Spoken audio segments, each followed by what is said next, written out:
થોડા સમય પહેલા અહીંયા વડોદરા ડિસ્ટ્રિક્ટ કોર્ટના રજિસ્ટ્રારના ઈમેલ આઈડી પર મેલ આવેલો હતો. તમિલનાડુ કોર્ટના કોઈક ચુકાદાને આધીન એના રિપરકેશનમાં અહીંયા બધી કોર્ટોને ઉડાડી દેવામાં આવશે, એવી રીતનો મેલ બોમ્બથી ઉડાડી દેવામાં આવશે, એવી રીતનો મેલ મળતા એ મેલના આધારે અમારી Vadodara city police, Akota police station અને અન્ય પોલીસ સ્ટેશનની ટીમો તરત કામે લાગી છે. અહીંયા સાથે સાયબર એક્સપર્ટ્સની ટીમ, પછી બીડીડીએસની ટીમ, ડોગ સ્ક્વોડની ટીમ, અન્ય સર્ચ ઓપરેશનના પોલીસ ઓફિસર્સ બધા હાજર છે અને અલગ અલગ પ્રિમાઇસીસની ચકાસણી થઈ રહી છે.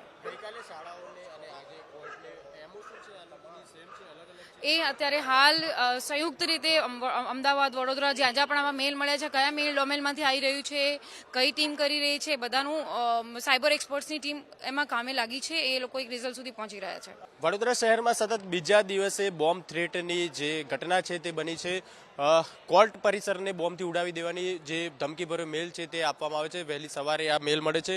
ગઈકાલે જે અલગ અલગ શાળાઓને બોમ્બથી ઉડાવી દેવાની ધમકી મળી હતી, તે બાદ આજે જે કોર્ટ પરિસર છે, કોર્ટ પરિસર ડિસ્ટ્રિક્ટ કોર્ટને ઉડાવી દેવાની ધમકી જે છે તે કોર્ટના જે ઈમેલ છે, ઈમેલ દ્વારા આ જાણ કરવામાં આવે છે. અને જે વહેલી સવારે આ મેલ મળ્યો હતો, મેલ મળ્યા બાદ જે કોર્ટ પરિસર છે ત્યાં પોલીસ પહોંચી છે અને પોલીસ દ્વારા જે તમામ કોર્ટમાં જે વકીલો હતા, સ્ટાફ હતા, તેમને હાલ સુરક્ષિત રીતે બહાર ખસેડવાની જે કામગીરી છે તે ચાલી રહી છે.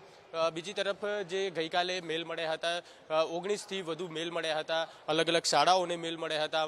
આ શાળાઓમાં મેલ મળતા જે શાળાઓ હતી તેમને ખાલી કરાવાઈ હતી અને કેટલીક શાળાઓમાં રજા પણ આપી દેવાઈ હતી. તે જ પ્રમાણે આજે સતત બીજા દિવસે વડોદરા જે ડિસ્ટ્રિક્ટ કોર્ટ છે તે કોર્ટને બોમ્બથી ઉડાવી દેવાની ધમકી મળતા હાલ પોલીસ સહિતનો જે કાફલો છે તે અહીંયા પહોંચ્યો છે અને તપાસ જે છે તે પોલીસ દ્વારા કરવામાં આવી રહી છે.